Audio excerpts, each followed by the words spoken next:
When someone feels the sting of loss but isn't ready to confront it, they often reach for the easiest tool to mask the pain, performance.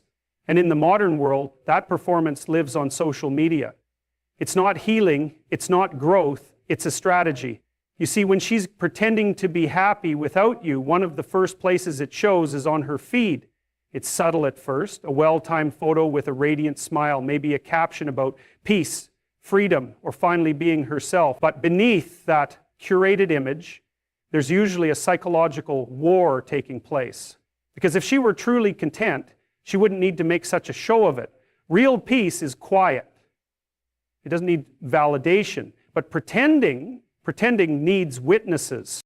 So she performs.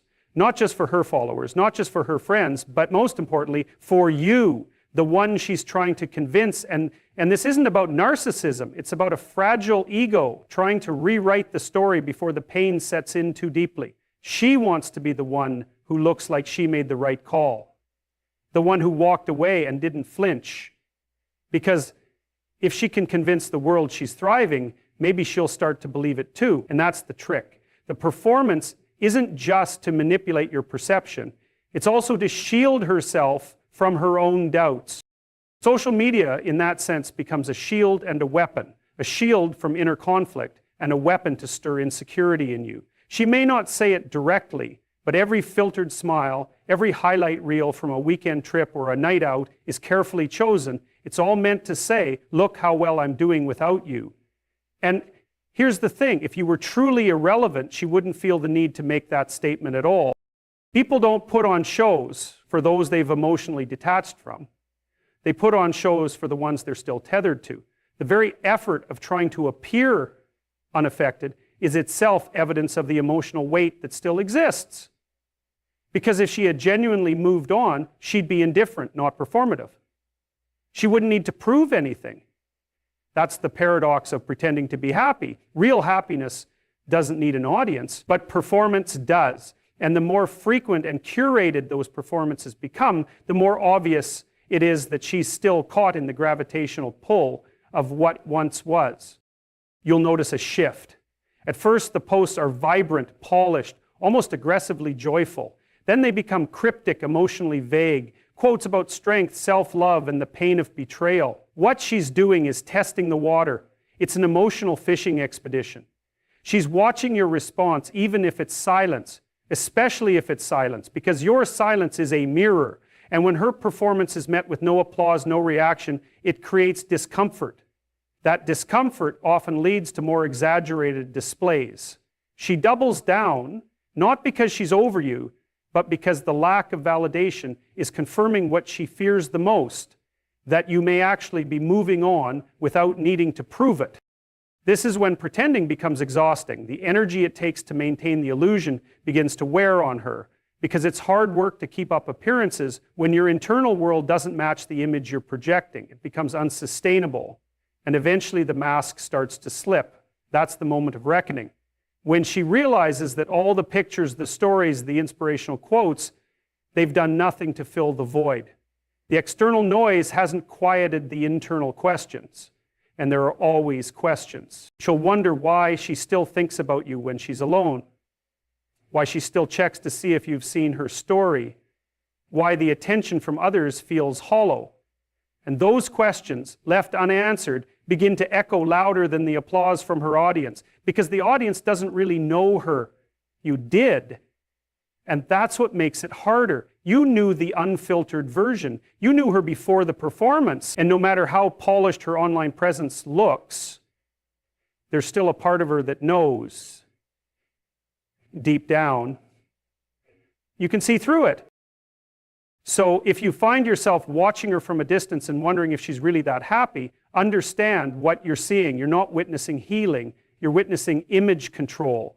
You're witnessing someone trying to win a narrative battle, not because they've won emotionally, but because they're afraid they've lost. The smile may be real in that second, but it's not the whole truth. And deep inside, she knows it. The truth doesn't need filters, and healing doesn't need an audience.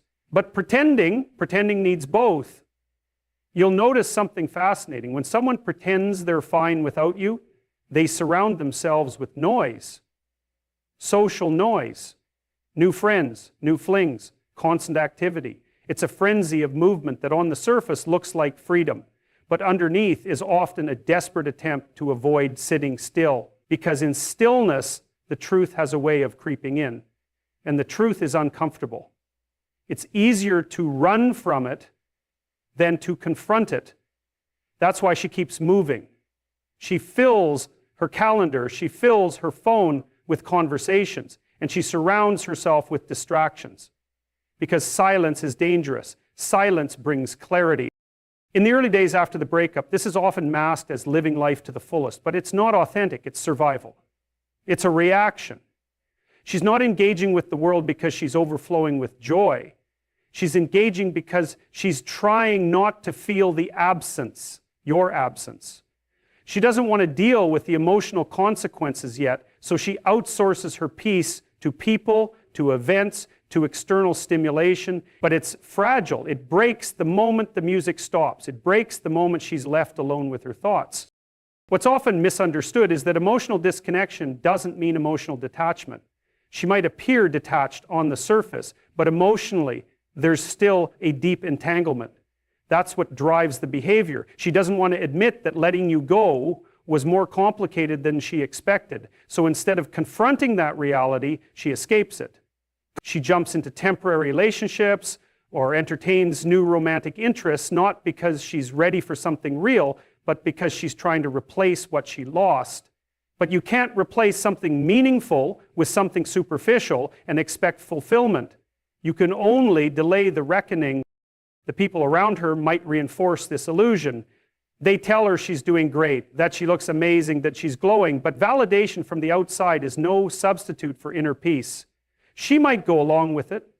She might even believe it for a moment, but eventually the cracks begin to show because nothing she's doing is rooted in wholeness. It's all compensation. It's all avoidance. And avoidance has a cost.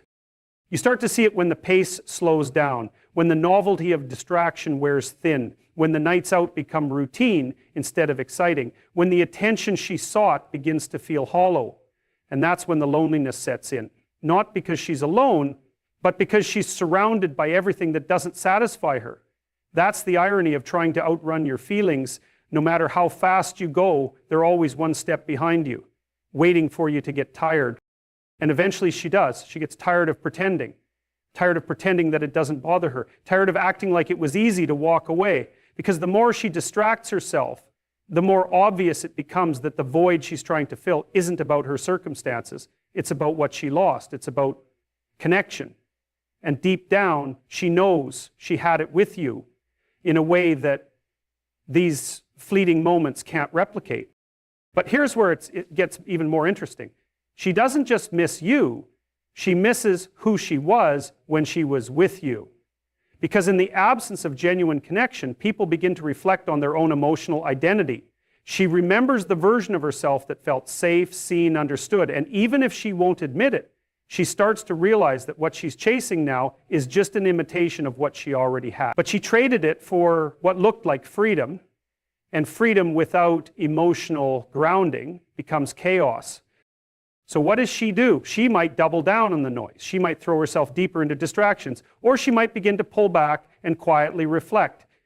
That's usually when the regret surfaces, not in a loud, dramatic way, but in quiet moments of vulnerability that nobody else sees. When she's lying in bed at night, scrolling through her phone, resisting the urge to reach out. When she hears a song or smells something familiar and it jolts a memory she's been trying to bury, that's when it hits. Not because she wants to go back in time, but because she starts to understand the gravity of what was lost. That kind of realization is sobering. It forces a reckoning not just with the relationship, but with her own choices. And what's more painful than losing someone is realizing you ran from something real only to chase after what was hollow. It's a difficult truth to face. But the heart doesn't forget what mattered, no matter how much you try to distract it. Because deep down, she knows the difference between escaping and healing. And eventually, the noise won't be enough.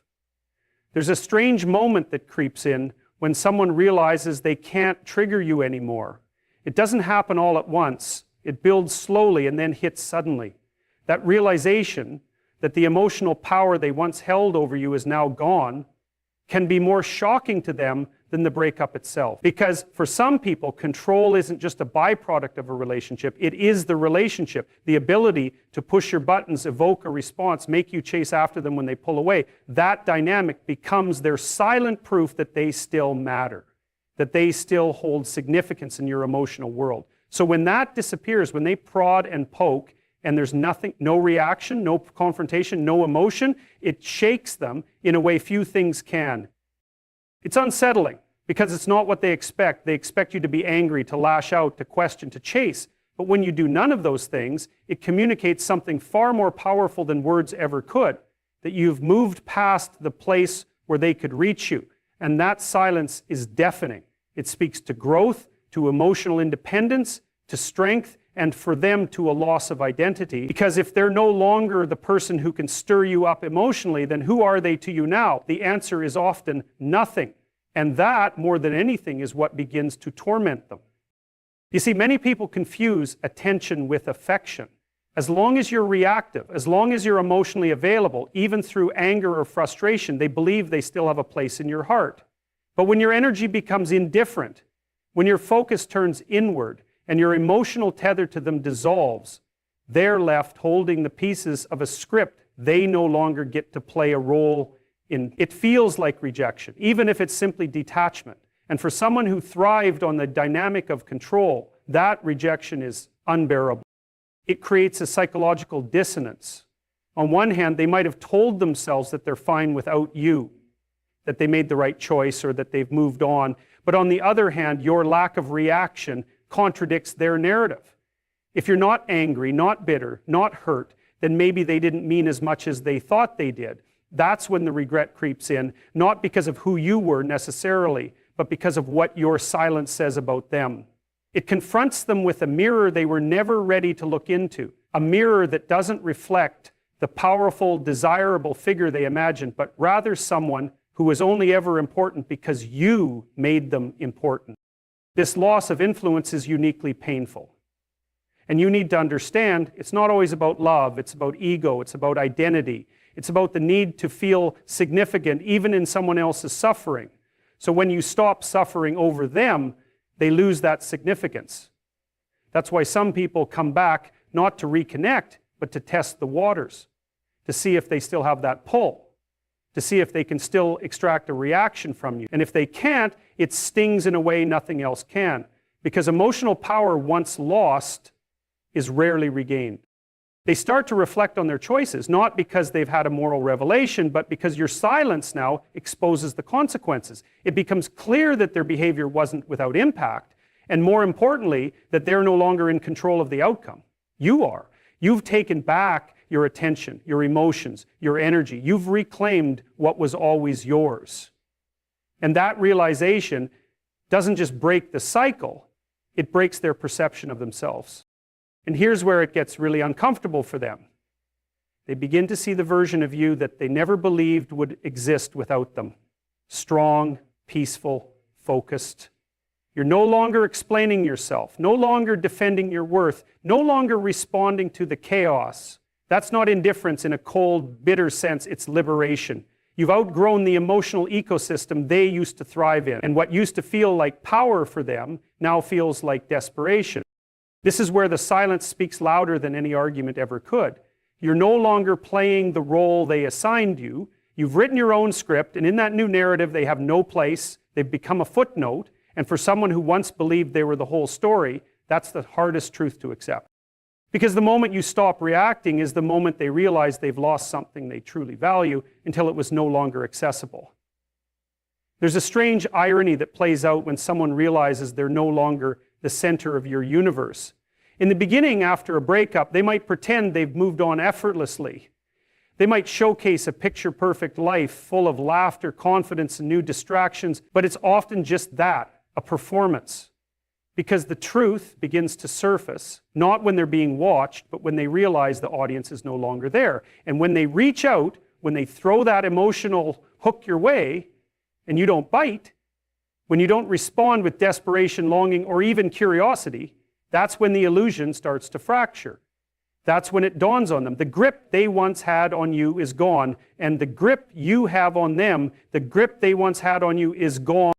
This realization is not just unsettling, it's destabilizing.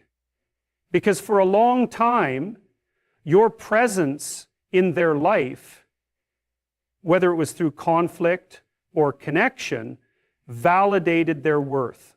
They had a role in your story, and even when things were strained, it meant they still mattered. But when you've moved to a place of genuine emotional distance, when you don't immediately respond to their message or return their call with the urgency they expect, they're forced to confront a reality they never prepared for. The silence tells a different story, a story of detachment, of healing, of boundaries. And for someone who once depended on your emotional availability to feel important, that silence becomes unbearable. So often people underestimate the power of emotional closure. They think they can return whenever they want, disrupt your peace, and find you right where they left you, waiting. But when they come back, and you're not waiting anymore, when they find a version of you that's no longer searching for answers, they don't know what to do with that. You see, your indifference is more painful to them than any angry outburst could ever be. Because anger still means engagement. It still means they're in your thoughts. But indifference, that's the final cut. That's the moment they realize they've lost something real, something they didn't fully appreciate while it was in front of them. And this isn't about playing games. It's not about pretending to be over someone or using silence as a weapon. It's about growing to a place where their absence no longer defines your identity, where your sense of self is no longer tied to their validation or acknowledgement. That growth, slow, painful, deliberate, is what truly sets you free. And when someone who once had emotional control over you reaches back and finds that control is gone, it shatters the fantasy they've been clinging to. The fantasy that they could leave and come back whenever it suited them. The fantasy that you'd always be emotionally available, no matter the cost to your own well-being. This kind of reckoning doesn't happen in loud, dramatic moments. It happens in small, quiet realizations, in the space between messages, in the lack of urgency in your voice, in the fact that you no longer explain yourself, no longer seek understanding, no longer feel the need to correct the narrative they've created. That's when it hits them. You're no longer a part of their emotional safety net. You're not the fallback. You've outgrown the role they cast you in. And the more they realize this, the more they struggle to reconcile the version of you they knew with the version they're seeing now. The confident one. The one who's not performing, not chasing, not trying to prove anything. The one who has accepted reality, learned from it, and moved on with clarity.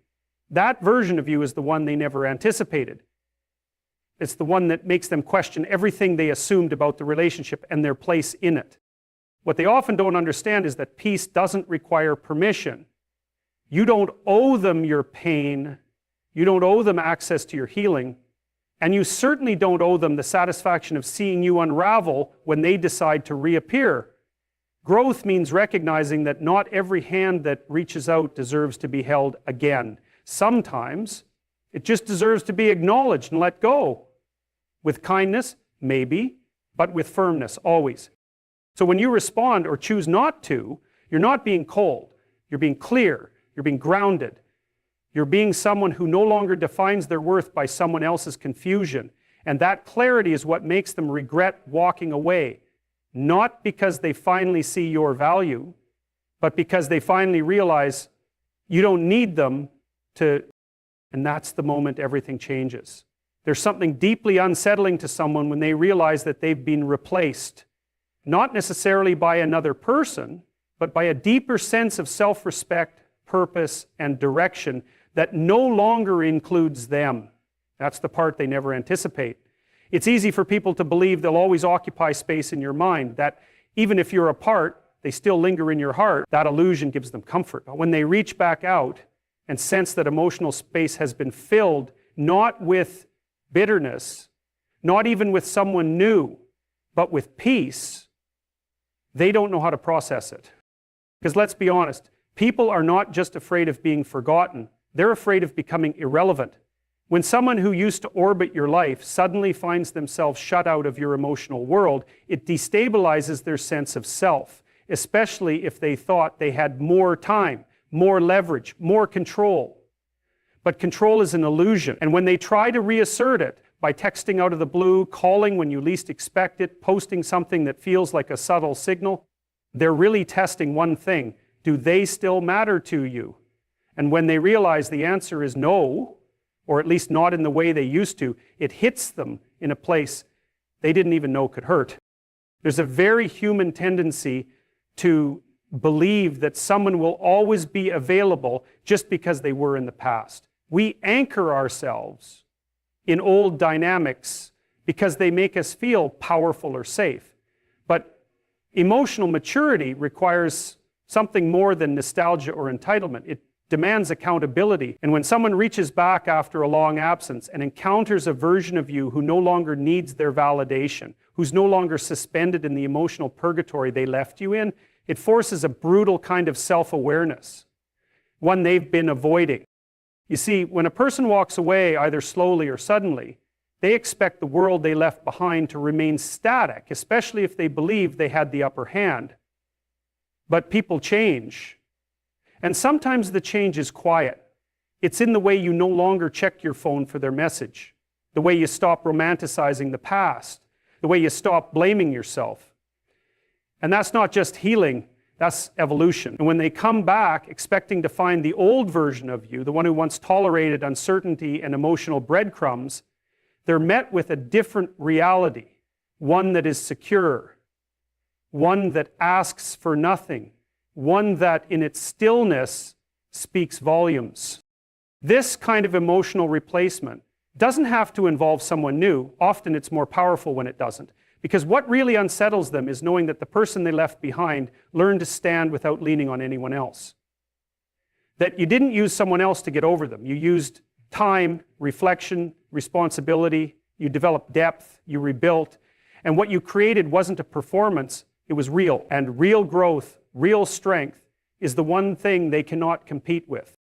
So when you respond to their message with calm detachment, or perhaps don't respond at all, it's not an act of revenge. It's the result of clarity. Because when someone's absence teaches you how to value your presence, when silence becomes your sanctuary instead of your suffering, you don't give that away again, you protect it. You protect you. And here's the truth. Most people don't expect to be forgotten. They don't expect the story to go on without them. But it does, and the plot thickens. The character they once knew becomes someone wiser, more discerning, less reactive. And that change, that's what stings the most. Because it proves they weren't the reason for your strength. In fact, they were the reason you had to find it. So when she comes back, after weeks, after months, and tries to reinsert herself into your life, what she's really trying to reclaim is her role in your story. But you've rewritten it. And there's no space for repetition. You've already turned the page. Let that chapter stay closed. When she finally realizes, you're not waiting anymore, when the silence on your end no longer feels like a game but a conclusion, something irreversible, she begins to feel the shift in her own emotional reality. What was once certainty begins to decay into doubt. She doesn't know how or when it happened exactly, but the control she thought she had begins to slip through her fingers. And here's the truth that most people refuse to acknowledge. Power in relationships is rarely about who speaks the loudest or who leaves first. It's about who can live with their decision and who can't. For a long time, she might have assumed your silence was temporary, a tactic, or a cry for attention, because that's how many people interpret quiet. They don't see it as strength, they see it as absence. But there comes a moment when that silence becomes something else entirely. It becomes clarity. It becomes peace. And when that realization sets in, it's incredibly destabilizing for the person who once felt certain you'd never fully detach. She may try to reach out again, maybe not directly, maybe in a subtle way, through a like, a vague message, or a mutual friend, but it's not really about reconnecting. It's about testing whether the hook still has you, whether your heart is still in the same place she left it. But when she finds the waters still, when she senses there's no longer a storm of emotion behind your name, no anticipation, no longing, what hits her is The finality, not the drama, not the argument, just the quiet certainty that she no longer has influence over you. And that kind of loss is harder to mourn because it can't be reversed. And there's something important to understand here. When someone starts to panic after your silence, it's not always because they miss you. Often it's because they miss the version of themselves that existed in your presence. Maybe she felt adored. Maybe she felt desired, validated, even admired in a way she hasn't experienced since. And when she can't access that anymore, when she realizes that your emotional well of attention has dried up, not from resentment, but from healing, that's when the regret starts to set in. That's when the masks begin to fall. Because people can pretend. They can pretend they're happier, pretend they've moved on, pretend the breakup was a path to their personal liberation, but all that performance collapses the moment they're met with indifference from someone who once cared deeply. That's the mirror they avoid, and when they finally look into it, they see their own choices reflected back. Clearly, painfully, no noise, no excuses, just consequences. What makes your silence so powerful isn't that it hurts her, it's that it forces her to confront herself. Without your attention, without your emotional availability, there's no longer a distraction from her own decisions. And that's when she starts questioning everything. Why she let it go, why she didn't take it seriously, why she believed you'd always be there. It becomes less about you and more about the part of herself she compromised in the process. That's not about romance anymore. It's about identity. It's about seeing herself from a lens she no longer controls. The irony is, she probably thought she'd be the one to move on first. Maybe she believed she'd be the one to find someone new, to prove she was right all along. But emotional closure doesn't come from outside validation. It comes from facing the void without needing someone else to fill it. And when you do that, when you walk away and build something stronger within yourself, you leave her to face what she never expected, your evolution. And that evolution isn't loud, it doesn't boast, it doesn't seek revenge. It just exists quietly, unapologetically. You go to work on yourself, you find purpose again, you connect with people who nourish you, who see you. You stop revisiting old memories like they're gospel and start treating them like lessons. And without you saying a word, that growth speaks volumes. It tells her she was part of the past, but she's not entitled to the future. So if she comes back, if she breaks the silence, you don't need to meet her with anger or resentment. You meet her with stillness. Not because you don't feel, but because you've already felt everything there was to feel. And you came out on the other side. That's the moment she realizes she didn't just lose you, she lost access to the person you were when you loved her most. And that realization will echo much louder than anything you could ever say. Sometimes the most powerful thing you can do is let someone feel your absence without trying to explain it.